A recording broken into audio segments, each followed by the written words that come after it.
why should I care about impact investing, right? And I talked about experimentation and taking risk, right? But taking risk doesn't mean that we just blindly, if someone asks you to go skydiving, it doesn't mean you just jump off the plane, right? You need to prepare. So are there actually ways that you can de-risk, meaning reduce the risk of social innovation? And we think impact investing can provide some of that, right? But more importantly, we want to expand the amount of resources available to support social change.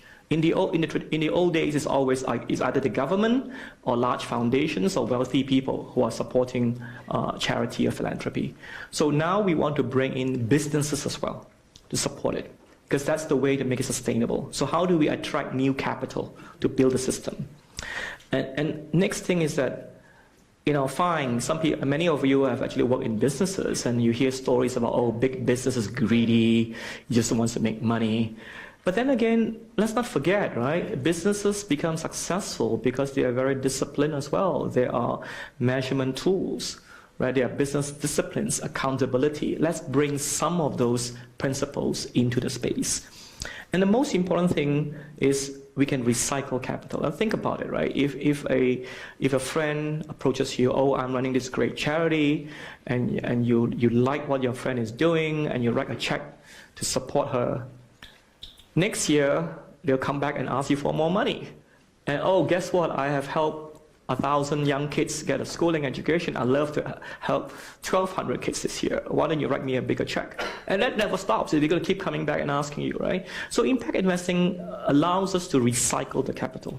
So if we are actually investing money, not just a grant to you, but I'm actually going to invest in an education platform, right? Online education platform. Some of you would know Khan Academy, right? Very popular, and it was supported by the Gates Foundation, I believe, right? So things like that, right? Can you actually invest as opposed to just write a check? Right? Impact investing is also sometimes referred to as sitting in between philanthropy and investing, right? So it's a continuum, right? There are certain impact investments that are very similar to charity. Right? You think about it, right? In the old days, when the charities sell Christmas cards, right? That's a way of getting revenue, right? So if you extend that, and you know Tom's shoes, you buy one pair of shoes and they donate another pair of shoes to someone else, right? That's also a form of impact investing that they are. Or rather, shall I say, if you invested in Tom's shoes, then you're also performing a sort of impact investing. And then on the other end of it, investing sustainably, right? What if you are committed to improving the environment, or at least reducing carbon emissions, and you decide to reposition your real estate company to only build green, efficient, buildings to reduce the carbon footprint. Now, it's going to be more expensive, but you believe in it enough that consumers will buy it, right? That's another form of impact investing as well. But that's very close to a very commercial approach. Building bridges, building roads, right? You think of it as traditional infrastructure.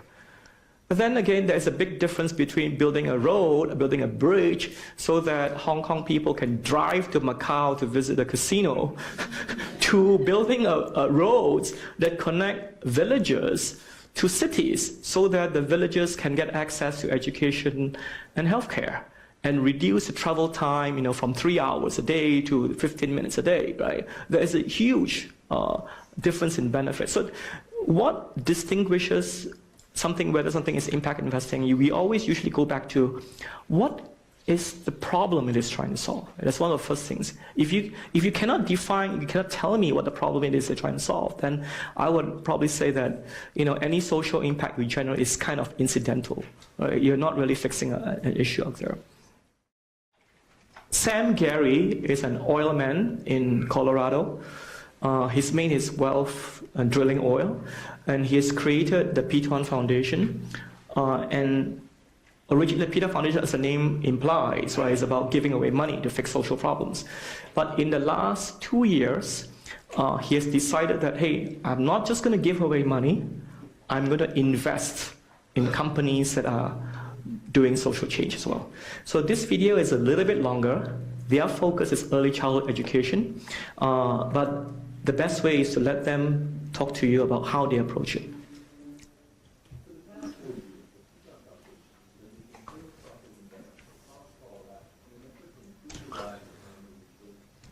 That's okay.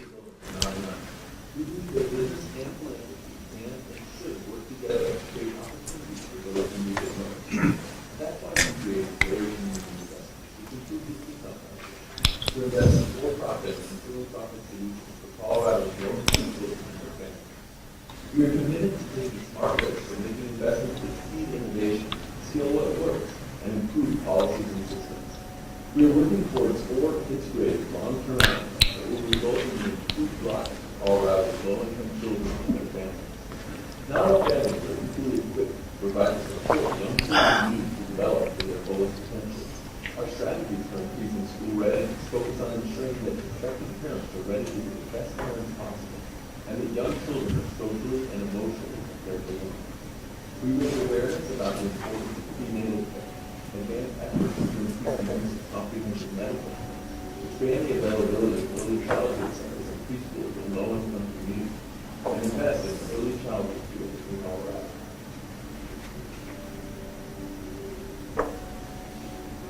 After children enter the public school system, they still need the support and nurturing of their families and communities to achieve success. Our strategies for improving youth success emphasize the sustainability of systems that support children and youth. We help ensure that children have increased access to after-school learning opportunities and receive the necessary social and emotional support to become successful members of our community.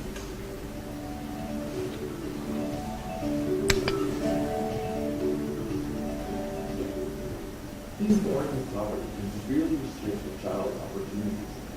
Our strategies for improving family economic security focus on moving families up the economic ladder. We leverage our experience ensuring that low-income families are aware of beneficial public policies. In addition, we help advance policy changes that benefit low-income families and support organizations that provide financial education, career building, and asset building opportunities.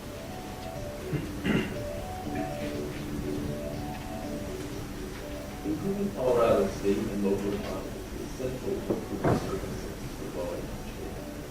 Our investments in community and economic development expand opportunities for low-income families. We provide capital to improve communities by creating mixed-use development and ensuring that families have access to healthy foods and are encouraged to make healthy choices. We invest in employee ownership models that increase family wealth and in platforms that enhance opportunities for job creation and small business owners. These more outcomes will help ensure that Colorado children have the opportunity to grow up healthy and become productive members of their communities. By making investments that are aligned with our mission, we use business and community as a force for good and driving social change.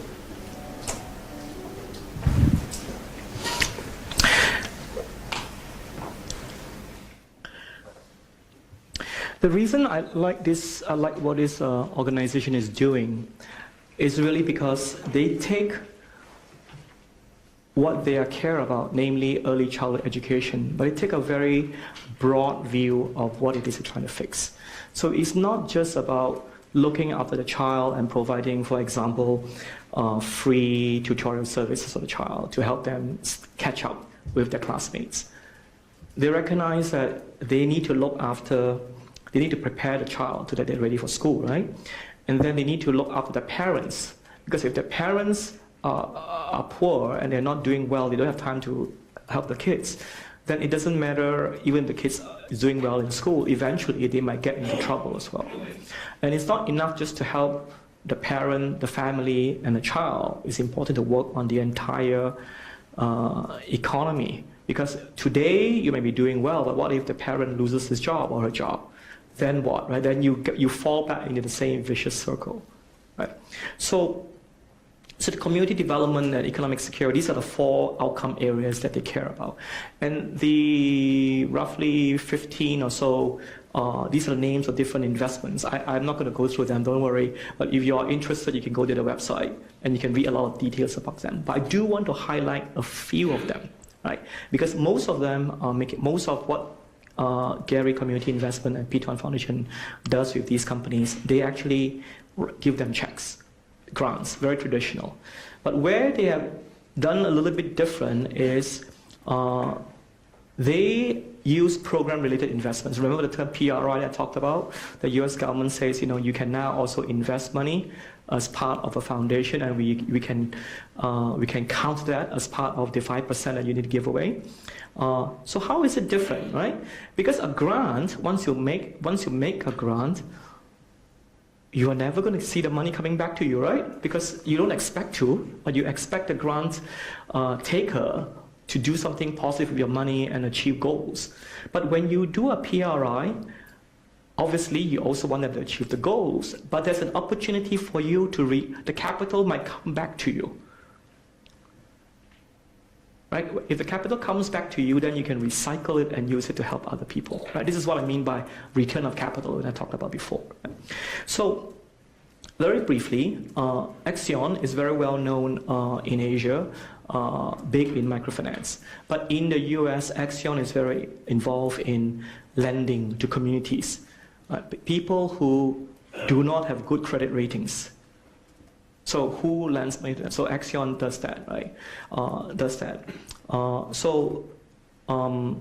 The Gary Community Investments made them a grant of $1 million. They also give them an investment of $1 million. It goes into a loan fund, right, which they can then use to lend other people money. Right? So this case study is about the US, nearer to home in Hong Kong.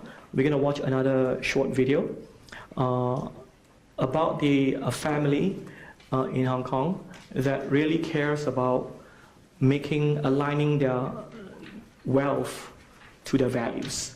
And you understand what she means by that when you listen to her. Okay.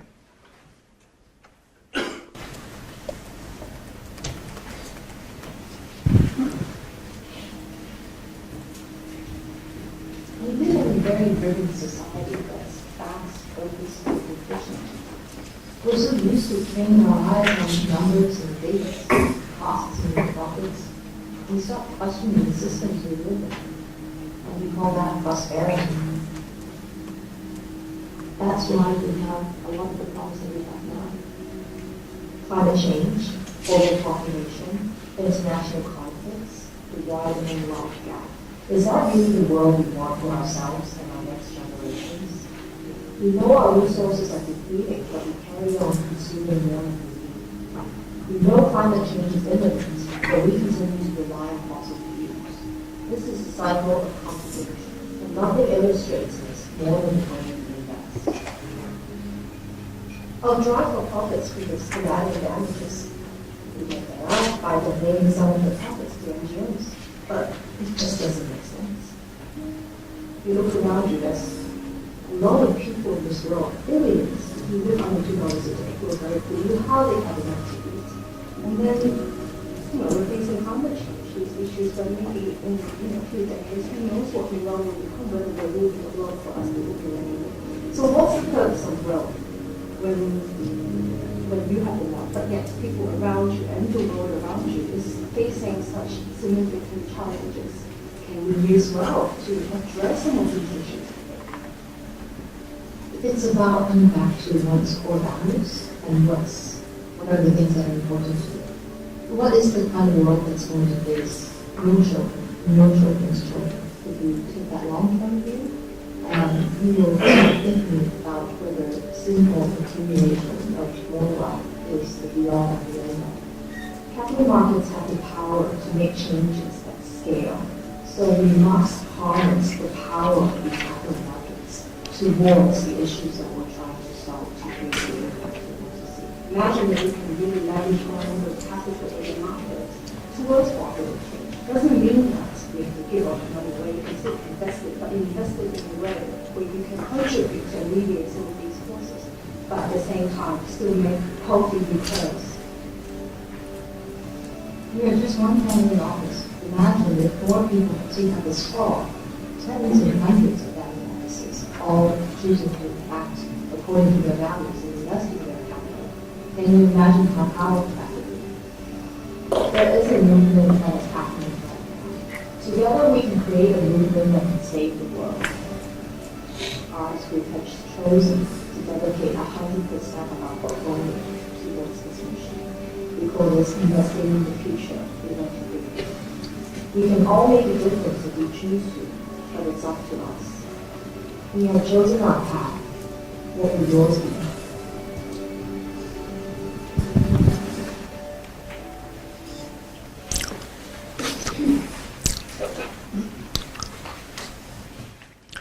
So, you hear terms, I think that's mentioned in the video, right? They invested 100% of their portfolio to try to do good with it.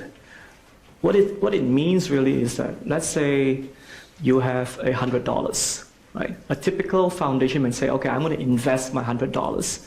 And let's say this year I have a 5% return. So I have $5. So I would then, maybe I have $3. I'll take $3 of the 5 and I'll give it away. Right?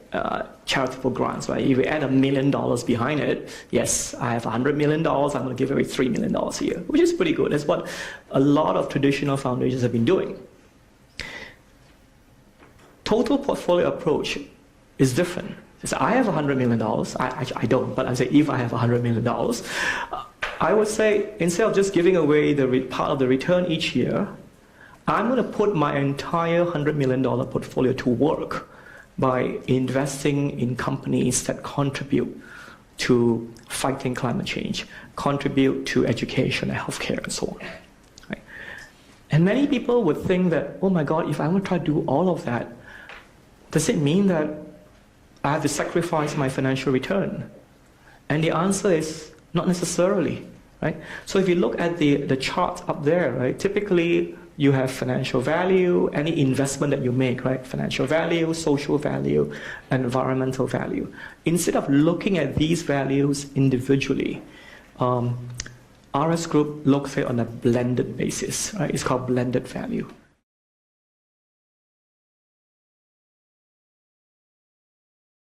The lady in the front, please. Hi, thanks Ming for a really great lecture and talk. I think I learned a lot. So I'm much than the other side of the coin actually. So my name is Tiachen and I run an organization called The Hidden Good. We're a social startup and a youth community actually. And my question is more on how do you know you're ready to take investment? Because we have had several offers from different, whether it's like family offices or individuals looking to invest in what we're doing.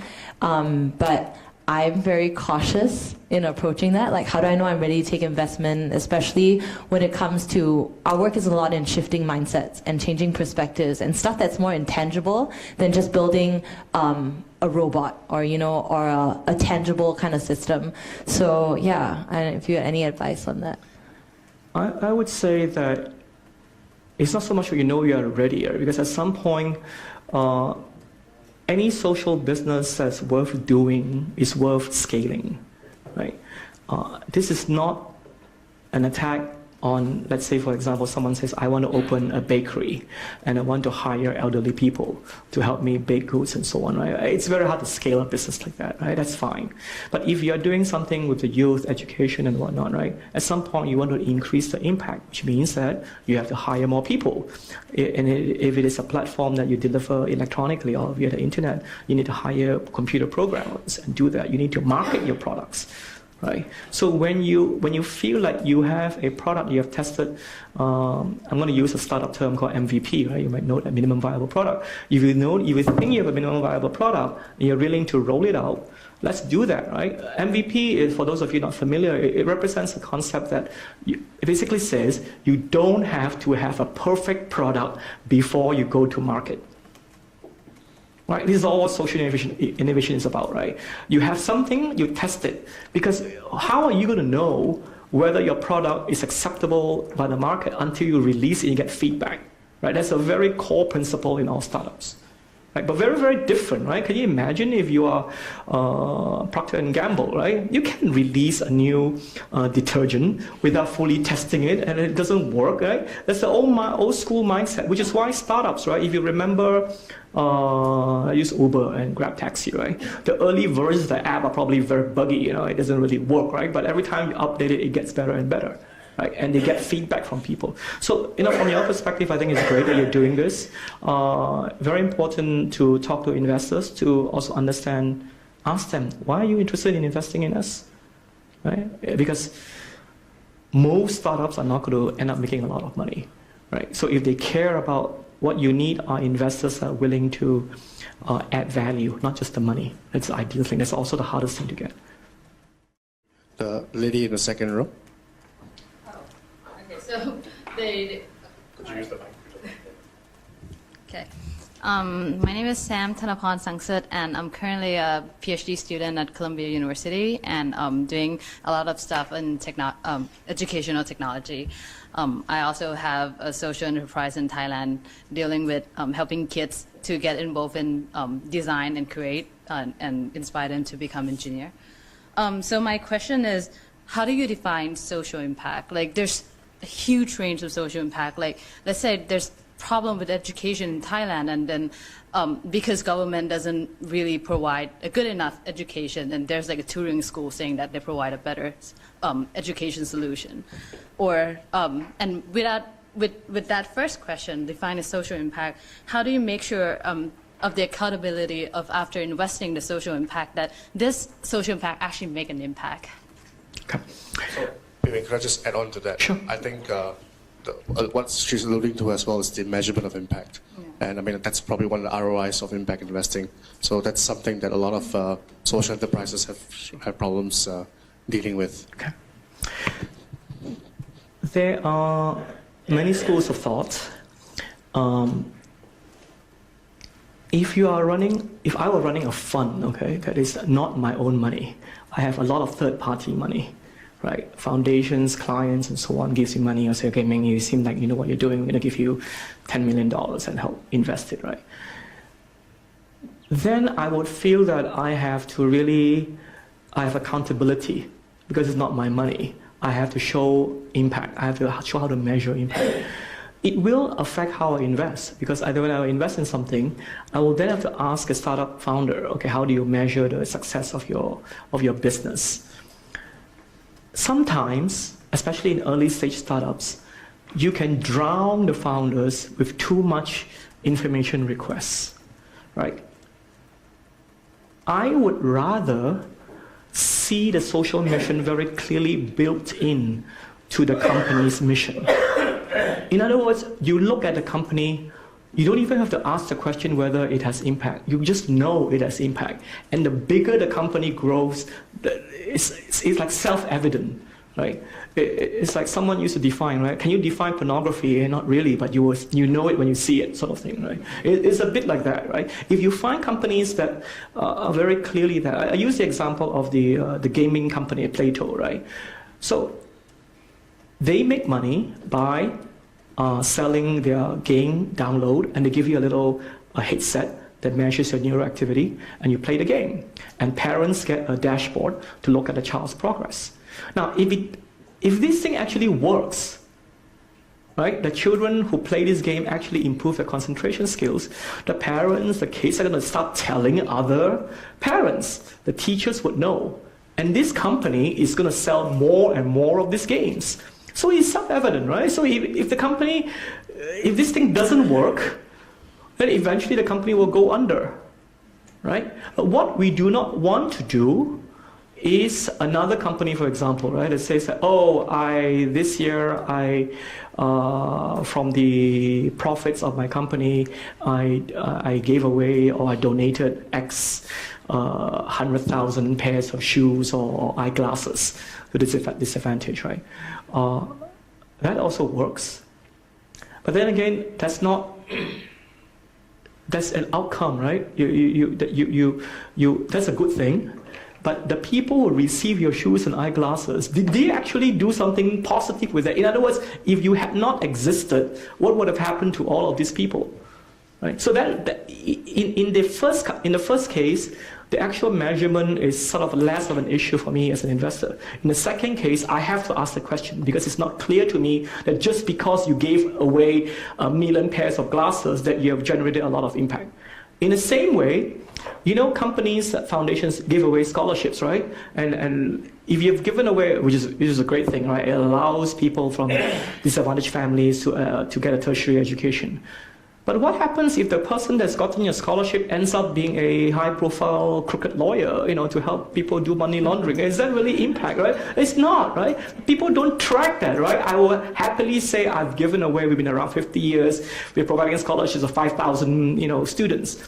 But if you ask them, have you actually tracked what these guys actually have done, right? So chances are, of the 5,000, there may be one or two crooked bad apples in the basket, right? So that's an example of an output versus an outcome that you're trying to measure. It's a very challenging topic. I apologize, I'm not really able to give a very satisfactory answer to that. But for my own investments, I try to look for companies where it's already built in. And first question I would ask a founder is, what social problem are you trying to solve? Right?